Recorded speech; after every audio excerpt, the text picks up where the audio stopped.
168 জন পথশিশু শহীদ হয়েছেন, তাদের নিয়ে কোনো আলোচনা হয়নি। কোনো পলিটিক্যাল পার্টি এনে ডক্টর ইউনূস সাহেবকে ক্ষমতায় বসাননি। সমঝোতা রাজনীতি যারা করছেন তারা সাবধান হয়ে যান। সারা দেশে ছড়িয়ে ছিটিয়ে থাকা অভ্যুত্থানপন্থী নাগরিকদেরকে, ছাত্রদেরকে, জনতাকে বাংলাদেশ গণতান্ত্রিক ছাত্র সংসদের পক্ষ থেকে জুলাই গণঅভ্যুত্থানের 1 বর্ষ পূর্তি উপলক্ষে শুভেচ্ছা জানাচ্ছি।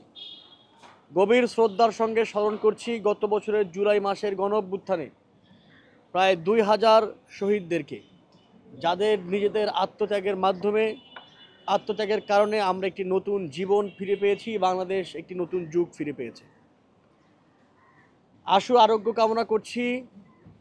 এখনও সকল হাজার হাজার আহত ব্যক্তিরা হাসপাতালের বেডে কাতরাচ্ছেন, মৃত্যুর সঙ্গে পাঞ্জা লড়ছেন, আমরা তাদের খুব দ্রুত সুস্থতা কামনা করি।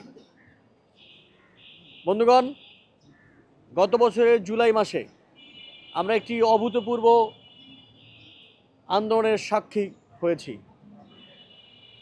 আমরা দেখেছি বাংলাদেশের মানুষ কিভাবে বুলেটের সামনে বুক চিতিয়ে দাঁড়িয়েছে, এবং সেই বুলেটের সামনে বুক চিতিয়ে দাঁড়ানোর মাধ্যমে জুলাই গণঅভ্যুত্থান সফল হয়েছে, সম্পন্ন হয়েছে। আমাদের মাঝখানে 1 বছর পরে জুলাই আবারও ফিরে এসেছে। জুলাই কেবলমাত্র একটি গণ অভ্যুত্থান, একটি গণ আন্দোলন নয়। জুলাই আমাদেরকে একটি নতুন যুগের দিকে ঠেলে দিয়েছে। এজন্য জুলাই আমাদের কাছে গুরুত্বপূর্ণ। আমরা মনে করি যারা শহীদ হয়েছেন, যারা আহত হয়েছেন, তারা আমাদের উপর একটি নৈতিক দায়িত্ব এবং গুরু দায়িত্ব দিয়ে গেছেন। এই জুলাইকে সাংস্কৃতিকভাবে, রাজনৈতিকভাবে টিকিয়ে রাখার দায়িত্ব এখন আমাদের। আমরা সেই দায়িত্বটি পালন করতে চাই। জুলাই মাস জুড়ে নানা রকমের সাংস্কৃতিক, রাজনৈতিক কর্মকাণ্ডের মাধ্যমে, অ্যাক্টিভিটির মাধ্যমে আমরা বাংলাদেশের সাধারণ ছাত্র এবং নাগরিকদের মনে এই জুলাইয়ের স্মৃতিকে জাগরুক রাখতে চাই। আমরা চাই যেই আকাঙ্ক্ষায়, যেই নেশায়, যেই সংকল্পে গত বছরের জুলাই মাসে 2000 মানুষ প্রাণ বিলিয়েছে, 30,000 মানুষ আহত হয়েছে, সেই আকাঙ্ক্ষাকে পূর্ণ করতে আমরা জুলাই মাসে আমাদের নানা কার্যক্রমের মাধ্যমে সেই আকাঙ্ক্ষাকে আরও একবার তুলে ধরব। আমি আজকের সংবাদ সম্মেলনে লিখিত বক্তব্য পাঠ করছি। অভ্যুত্থানপন্থী প্রিয় দেশবাসী, জুলাইয়ের সহযোদ্ধা, শহীদ পরিবারের সদস্যবৃন্দ, আহত জুলাই যোদ্ধা এবং উপস্থিত সাংবাদিকবৃন্দ, আপনাদের সবাইকে জুলাইয়ের শুভেচ্ছা। 24 জুলাই ছাত্র নাগরিক অভ্যুত্থানের মাধ্যমে সহস্রাধিক শহীদ ও আহতের রক্তের বিনিময়ে আমরা পেয়েছি ফেসিবাদ মুক্ত একটি নতুন বাংলাদেশ। এটি 47 ও 71 উত্তর বাংলাদেশের ইতিহাসে একটি অনন্য ঐতিহাসিক ঘটনা। বাংলাদেশ গণতান্ত্রিক ছাত্র সংসদ এই অভ্যুত্থান থেকে উঠে আসা ছাত্র সংগঠন, যারা জুলাইয়ের চেতনাকে ধারণ করে। তাই ছাত্র জনতার এই ঐতিহাসিক অর্জনের স্পিরিটকে ধারণ ও সমুন্নত রাখতে অভ্যুত্থানের বর্ষপূর্তি উদযাপন উপলক্ষে আন্দোলনকারী নানা স্মৃতি, শহীদদের রক্তের স্মৃতির প্রতি সম্মান, আহতদের আরোগ্য কামনা, অভ্যুত্থানপন্থী আন্দোলনকারী নাগরিকদের সঙ্গে জুলাইয়ের শুভেচ্ছা বিনিময় সহ 1 জুলাই থেকে 36 জুলাই অর্থাৎ 5 আগস্ট পর্যন্ত বাংলাদেশ গণতান্ত্রিক ছাত্র সংসদ মাসব্যাপী নানা কর্মসূচি গ্রহণ করেছে। এই পুরো 1 মাসের যে কর্মসূচি গ্রহণ করা হয়েছে, আমি সেই কর্মসূচিগুলো একে একে পড়ছি, এরপরে আমরা আমাদের অন্যান্য প্রতিক্রিয়াগুলো ব্যক্ত করব। আগামী 4 জুলাই ঢাকা বিশ্ববিদ্যালয় সাংবাদিক সমিতির সঙ্গে সাহসী সাংবাদিক সমিতি এবং অভ্যুত্থানের দিনলিপি শীর্ষক আলোচনা সভা অনুষ্ঠিত হবে। 7 জুলাই অভ্যুত্থানে ভূমিকা রাখা অদম্য সাংবাদিক, মানবাধিকার কর্মী এবং পেশাজীবীদের সম্মাননা প্রদান ও মতবিনিময় সভা অনুষ্ঠিত হবে। আমি আবারও বলছি, 7 জুলাই অভ্যুত্থানে ভূমিকা রাখা অদম্য সাংবাদিক, মানবাধিকার কর্মী এবং পেশাজীবীদের সম্মাননা প্রদান ও মতবিনিময় সভা অনুষ্ঠিত হবে। 7 জুলাইয়ের পরে আমরা একটি 1 সপ্তাহব্যাপী কর্মসূচি গ্রহণ করব। আগামী 7 জুলাই থেকে 14 জুলাই শহীদদের কবর জিয়ারত, শহীদ ও আহত পরিবারের সঙ্গে সাক্ষাৎ উপলক্ষে স্বজনের সঙ্গে মোলাকাত এই শীর্ষক সপ্তাহ পালিত হবে। আমরা সারা দেশে আমাদের ছড়িয়ে ছিটিয়ে থাকা যে সকল নেতাকর্মীরা আছেন, তারা সারা দেশের সকল শহীদ পরিবার, আহত এবং আহতদের পরিবারের সঙ্গে সাক্ষাৎ করবেন, তাদের সঙ্গে কুশল বিনিময় করবেন। এদিকে আমরা আমাদের গুরুদায়িত্ব মনে করি। আপনাদের নিশ্চয়ই মনে আছে 14 জুলাই রাতে শেখ হাসিনা যখন আন্দোলনকারী ছাত্রদেরকে রাজাকার বলে সম্বোধন করেছিল, তখন স্পন্টেনিয়াসলি ঢাকা বিশ্ববিদ্যালয়ের প্রত্যেক হল সহ আশেপাশের অন্যান্য শিক্ষা প্রতিষ্ঠান থেকে নারী শিক্ষার্থীরা কিভাবে বের হয়ে এসেছিল। থালাবাটি বাজিয়ে মোবাইলের ফ্ল্যাশ লাইট জ্বালিয়ে তারা বের হয়ে এসেছিল এবং শেখ হাসিনার রাজাকার বলাটাকে রেটরিক্যালি তারা বলেছিল তুমি কে আমি কে রাজাকার রাজাকার, এবং সেই রাতেই স্বৈরাচার হিসেবে শেখ হাসিনাকে সারা বাংলাদেশের সকল ছাত্র জনতা ঘোষণা করেছিল। একই সঙ্গে আমরা সেই রাতে উচ্চারণ করেছিলাম কে বলেছে স্বৈরাচার স্বৈরাচার। আমরা সেই রাতের স্মৃতিচারণ করতে চাই। সেই রাতে 14 জুলাই হবে নারীর নেতৃত্বে দূরীভূত অন্ধকার। 15ই জুলাই তার পরের দিন আপনাদের নিশ্চয়ই মনে আছে, সেদিন ঢাকা বিশ্ববিদ্যালয় ক্যাম্পাসে কিভাবে আন্দোলনকারীদেরকে হামলা করা হয়েছিল। ছাত্রলীগ, যুবলীগ এবং আওয়ামী লীগের পেটোয়া বাহিনী কিভাবে হামলা করেছিল, বিশেষত সেদিন নারী শিক্ষার্থীরা কিভাবে হামলার শিকার হয়েছিল। আমরা সেদিন একটি উইমেন্স কার্নিভাল করব। সারা দেশের সকল শিক্ষা প্রতিষ্ঠান এবং অভ্যুত্থানপন্থী সকল নারীদেরকে আমরা একত্রিত করব এবং তাদের মাধ্যমে নারীদের যে পলিটিক্যাল স্পেসে তাদেরকে বুলি করা হয়, বাংলাদেশের পলিটিক্যাল স্ফিয়ার নারীদের জন্য নিরাপদ নয়, সেই শীর্ষকে একটি উইমেন্স কার্নিভাল অনুষ্ঠিত হবে। আপনাদের নিশ্চয়ই মনে আছে 15ই জুলাইয়ের হামলার শিকার হওয়ার পরে 16ই জুলাই ঢাকা বিশ্ববিদ্যালয়ের ছাত্ররা প্রতিরোধ গড়ে তুলেছিল। 16ই জুলাই রাতে ঢাকা বিশ্ববিদ্যালয়ের প্রত্যেকটি হল থেকে এক এক করে ছাত্রলীগের সকল নেতাদেরকে তাড়িয়ে দেওয়া হয়েছিল। ঢাকা বিশ্ববিদ্যালয়ের ছাত্ররা সেই প্রতিবাদ গড়ে তুলেছিল। আপনাদের মনে আছে 17ই জুলাই যখন বিশ্ববিদ্যালয়ের প্রশাসন, নির্লজ্জ আওয়ামী প্রশাসন, তখনকার ভিসি মাকসুদ কামাল যখন বলেছিল যে সবাইকে হল ছেড়ে যেতে হবে, আমরা হল ছেড়ে যাইনি। আমরা ভিসি চত্বরে গায়ে বানা জানাজা পড়েছিলাম আমাদের শহীদদের। তারপরে আমাদের উপরে যৌথ বাহিনী হামলা করেছিল। 16 এবং 17 এই 2 দিন আমরা ঢাকা বিশ্ববিদ্যালয়ের প্রতিরোধ দিবস পালন করব এবং এই 2 দিনে ঢাকা বিশ্ববিদ্যালয় কেন্দ্রিক নানা উদ্যোগ গ্রহণ করা হবে, সেগুলো আমরা পরবর্তীতে অনলাইনে আপনাদেরকে জানিয়ে দিব। এর পরবর্তীতে আপনারা জানেন যে 18ই জুলাই প্রাইভেট বিশ্ববিদ্যালয়ের শিক্ষার্থীরা কি অদম্য প্রতিরোধ গড়েছিল বাড্ডা রামপুর এলাকায়। আমরা এই গণ অভ্যুত্থানে প্রাইভেট বিশ্ববিদ্যালয়ের ছাত্রদের যে অসীম ভূমিকা সেটিকে স্মরণ করতে চাই। সেই স্মরণ উপলক্ষে 18ই জুলাই প্রাইভেট বিশ্ববিদ্যালয়ে যারা আন্দোলন করেছেন, যারা নেতৃত্ব দিয়েছেন, সেই সকল নেতৃবৃন্দ এবং আন্দোলনকারী শিক্ষার্থীদের সঙ্গে বাংলাদেশ গণতান্ত্রিক ছাত্র সংসদ মত বিনিময় সভা করবে। 18 থেকে 25শে জুলাই এক সপ্তাহব্যাপী July 36 inter university cricket tournament অনুষ্ঠিত হবে, যেটি ইভেন্ট ম্যানেজমেন্টের সঙ্গে আমরা কোলাবোরেশনে থাকব। 21শে জুলাই আমরা জানেন যে যাত্রাবাড়ি এরিয়াতে মাদ্রাসার ছাত্ররা কি অসীম ভূমিকা পালন করেছিল। আমরা শুনতে পেয়েছি পরবর্তীতে বাংলাদেশে মাদ্রাসার ছাত্রদেরকে, টুপিওয়ালাদেরকে যেভাবে সাবঅর্ডিনেট করা রাখা হয়েছে এবং 2013 সালের 5ই মে টুপিওয়ালা মাদ্রাসার ছাত্র এবং শিক্ষকদেরকে যেভাবে শাপলা চত্বরে হত্যা করা হয়েছে, এরকম ইনজাস্টিস বাংলাদেশের দ্বিতীয়টি হয়নি। এবং আমরা দেখেছি, আমি খুবই ধিক্কারের সঙ্গে উদ্বেগের সঙ্গে বলছি, 2013 সালের 5ই মে প্রায় 1000 খানেক মাদ্রাসার ছাত্র এবং শিক্ষককে মেরে ফেলার পরেও আমাদের আরবান ক্লাস, আমাদের মিডল ক্লাস কোনো কথা বলেনি। তারা কোনোভাবেই কোনো প্রতিবাদ করেনি। তারা কেউ শাহবাগ আন্দোলনের বিপক্ষে যায়নি। শাহবাগের ফেসিবাদকে জন্ম দিয়েছে। শাহবাগের উস্কানিতে শেখ হাসিনার সাথে সাহস পেয়েছিল শাপলা চত্বরে এরকম হাজার হাজার মাদ্রাসার ছাত্র এবং শিক্ষকদেরকে শহীদ করে ফেলা। এরপরে এই গণ অভ্যুত্থানে আমরা শুনতে পেয়েছি যাত্রাবাড়ি এরিয়াতে মাদ্রাসা ছাত্ররা কি অসীম ভূমিকা রেখেছে। তারা নিজেদের টুপি খুলে রেখে, পাঞ্জাবি খুলে রেখে, শুধুমাত্র ট্রাউজার এবং টি শার্ট পরে, যাতে তাদেরকে কেউ মাদ্রাসার ছাত্র হিসেবে শনাক্ত করতে না পারে, সেভাবে তারা আন্দোলনে অংশগ্রহণ করেছে। তারা শহীদ হয়েছে। আপনারা দেখেছেন, এমনও হয়েছে যে কওমি মাদ্রাসার শিক্ষক মাদ্রাসার ছাদে উঠেছিলেন কী অবস্থা দেখার জন্য, সেখানে তার মাথায় গুলি লেগেছে, তিনি শহীদ হয়েছেন। রাস্তায় যারা শহীদ হয়েছেন সেটা তো অকল্পনীয় সংখ্যা। আমরা 21শে জুলাই মাদ্রাসার শিক্ষার্থীদের সঙ্গে, সেটা মাদ্রাসার যত রকমের মাদ্রাসা আছে সকল রকমের মাদ্রাসার শিক্ষার্থীদের সঙ্গে আন্দোলনের স্মৃতিচারণ করব বাংলাদেশ গণতান্ত্রিক ছাত্র সংসদের পক্ষ থেকে।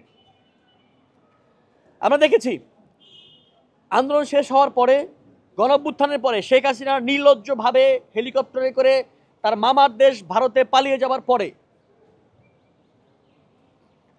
পুরো দেশে জুলাইকে কেন্দ্র করে নানা রকমের অ্যাক্টিভিটি করবার অনেকগুলো সংগঠন তৈরি হয়েছে।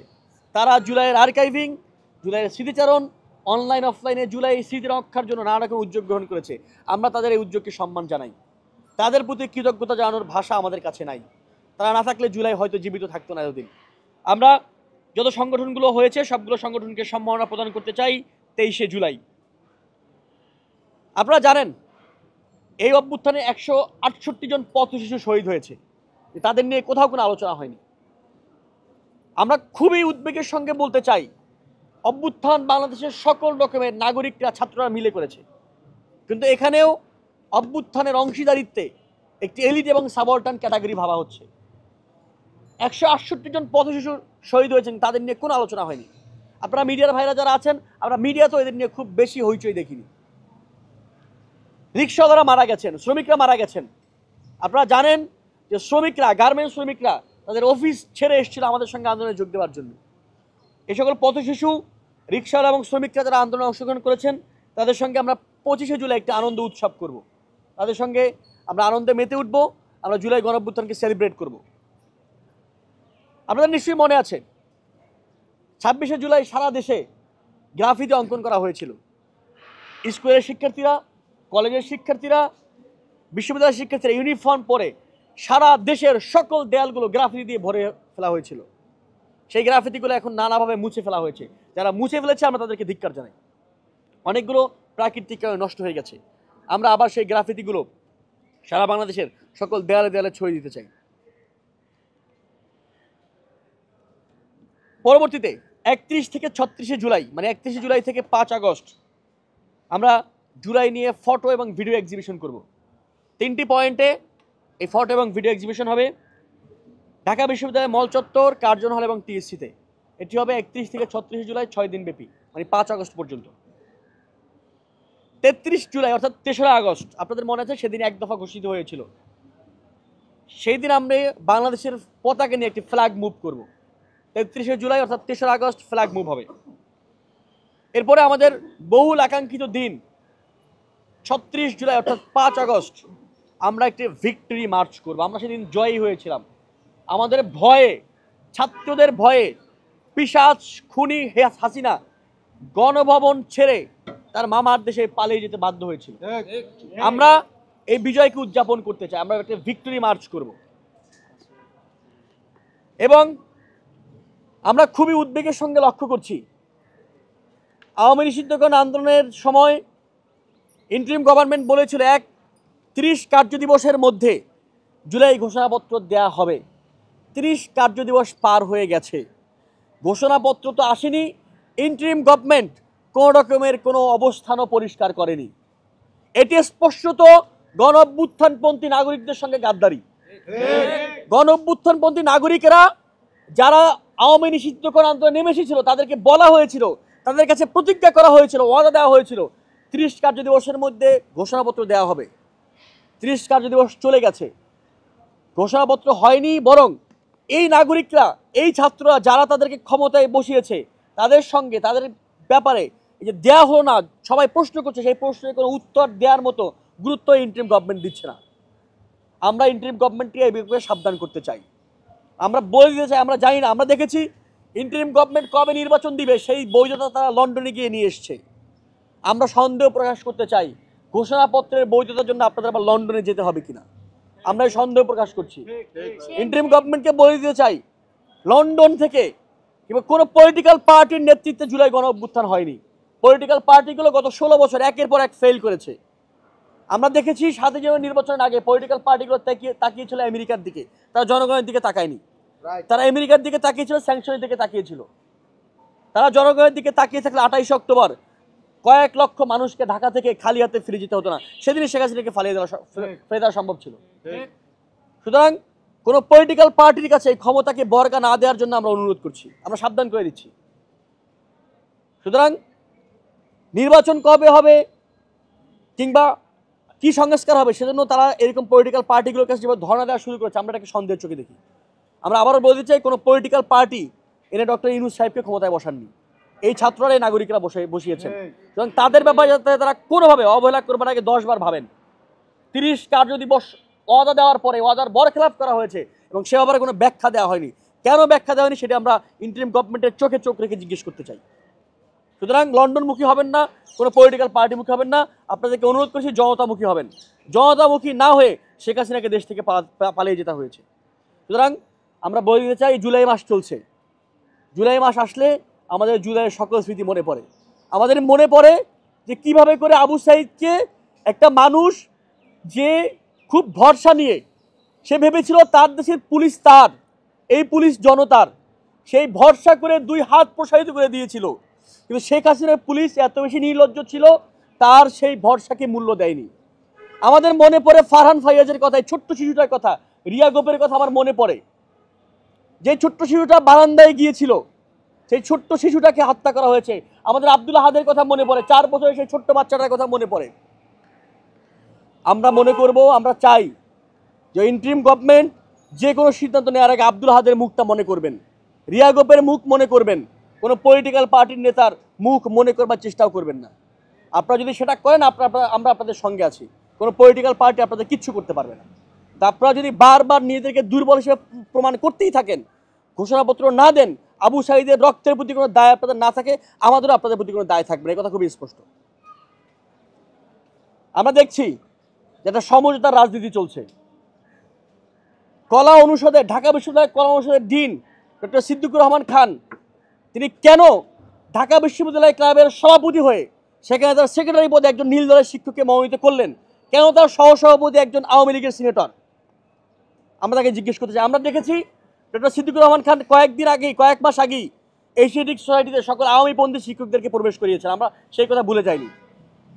আমরা বলতে চাই কলা অনুষদের ডিনকে, যে আপনি কলা অনুষদের ডিন হওয়ার আগে এখানে আব্দুল বাসিত কলা অনুষদের ডিন ছিল, তার কি হাল ছাত্ররা করেছে আপনি সেটা মনে করবেন। আপনি কিভাবে ঢাকা বিশ্ববিদ্যালয় ক্লাবের সভাপতি হয়ে আপনার সেক্রেটারি পদে একজন আওয়ামী লীগের নীল দলপন্থী একজন শিক্ষককে বসিয়েছেন? আপনার সহসভাপতি কিভাবে একজন আওয়ামী লীগের সিনেটর হয়? আপনি কিভাবে এশিয়াটিক সোসাইটিতে আওয়ামীপন্থী সকল নির্লজ্জ চাটুকারদেরকে এশিয়াটিক সোসাইটিতে প্রবেশাধিকার দেন? আপনি কলা অনুষদের ডিন হয়েছেন, ঢাকা বিশ্ববিদ্যালয় ক্লাবের প্রেসিডেন্ট হয়েছেন এই সকল ছাত্রদের রক্তের উপরে। 15 জুলাই যারা ক্যাম্পাসে মার খেয়েছিল, যে সকল বোনেরা এখানে দাঁড়িয়েছেন, যাদের রক্ত ঝরেছে, আপনি তাদের উপর দাঁড়িয়ে কলা অনুষদের ডিন হয়েছেন। এই সমঝোতার রাজনীতি বন্ধ করেন। হয়তো অভ্যুত্থানের পক্ষে আসেন অথবা দায়িত্ব ছেড়ে চলে যান। হয়তো বাংলাদেশে জুলাই গণ অভ্যুত্থান থাকবে অথবা চাটুকাররা থাকবে, আমরা থাকতে কোনো চাটুকার থাকবে না। ঢাকা বিশ্ববিদ্যালয় আমরা দেখছি অন্তর্বর্তীকালীন সরকার যেভাবে দুর্বল প্রশাসন, ঢাকা বিশ্ববিদ্যালয় প্রশাসন এর থেকে অধিকতর দুর্বল। 1 বছর হয়ে গেছে আজকে, এখন অবধি একজন শিক্ষক, একজন ছাত্রের কোনো শাস্তি হয়নি। আমি যখন দেখি ঢাকা বিশ্ববিদ্যালয় কলা ভবনে প্রক্টর গোলাম রাব্বানী হাঁটে, যখন দেখি কলা অনুষদের সাবিক আব্দুল বাসিত হাঁটে, আমার এই কলা অনুষদে ক্লাস করতে মনে চায় না। এই সকল শিক্ষকরা, এই নীলদলবন্ধী শিক্ষকরা আন্দোলনকালীন সময় প্রেস ব্রিফিং করে আন্দোলন থেকে তাদের সমর্থন উজ্জ্বল করেছে, আমাদের সেই কথা মনে আছে। বিসি প্রক্টরের সেই কথা মনে থাকতে না পারে, আমরা ভুলে যাইনি। ঢাকা বিশ্ববিদ্যালয়ে 900 জন আওয়ামীপন্থী শিক্ষক আছে, কয়েকজন বহিষ্কার হয়েছে? ছাত্রলীগ নেত্রী ঢাকা বিশ্ববিদ্যালয়ের পরীক্ষা দিয়ে হার্ভার্ড ইউনিভার্সিটি গিয়েছে, বিসি তখন কি করেছে? এটা শুধু ঢাকা বিশ্ববিদ্যালয়ের চিত্র নয়, একই জিনিস সারা দেশে চলছে। সমঝোতা রাজনীতি যারা করছেন তারা সাবধান হয়ে যান। জুলাই ফিরে আসবে এবং আপনাদের এই চাটুকারিতাকে ধ্বংস করে ফেলা হবে। বন্ধুগণ, আমরা আজকে আর খুব বেশি কথা বাড়াবো না। আমি শুধু সর্বশেষ যেটা বলে দিতে চাই, জুলাই আসছে মানে হলো জুলাইয়ের সকল আকাঙ্ক্ষা ফিরে আসবে। আমি ঘোষণাপত্রের কথা বলেছি, সমঝোতা রাজনীতির কথা বলেছি, আরও অনেক কিছু আছে যেগুলো একদিনে এক প্রেস ব্রিফিংয়ে সব কিছু বলা সম্ভব নয়। আপনারা গণমাধ্যম কর্মীরাও সেটা জানেন, অনেক কিছুই আপনাদের গণমাধ্যমে আসে। আমরা শুধু এতটুকুই বলতে চাই, জুলাই ফিরে যতদিন আসবে ততদিন বাংলাদেশ থেকে ফেসিবাদ দূর হবে, বাংলাদেশ থেকে চাটুকারিতা দূর হবে। একই সঙ্গে আমরা আজকে বলে দিতে চাই, জুলাই মাস আসছে, 1 বছর হয়ে গেছে অভ্যুত্থানের, এখনও বাংলাদেশের কোনো একটি বিশ্ববিদ্যালয় কলেজে ছাত্র সংসদ নির্বাচন হয়নি। এটি খুবই দুঃখজনক। আমরা চেয়েছিলাম 1 বছরের মধ্যে ছাত্র সংসদ নির্বাচনটি হয়ে যাবে, কোনো ছাত্র সংসদ নির্বাচন হয়নি, বারবার পেছানো হচ্ছে, এবং সেটি ওই এক রাজনৈতিক দলের কাছে জিম্মি হয়ে যাওয়ার জন্য। অন্তর্বর্তীকালীন সরকার বারবার একটি রাজনৈতিক দলের কাছে জিম্মি হয়ে যাচ্ছে। আমরা চাই ছাত্র সংসদ নির্বাচনগুলো খুব দ্রুত সারা বাংলাদেশের সকল বিশ্ববিদ্যালয়, সকল কলেজ ক্যাম্পাসে ছাত্র সংসদ নির্বাচন দেওয়া হবে এবং নির্বাচন নিয়ে আর কোনো কাল বিলম্ব করা হবে না।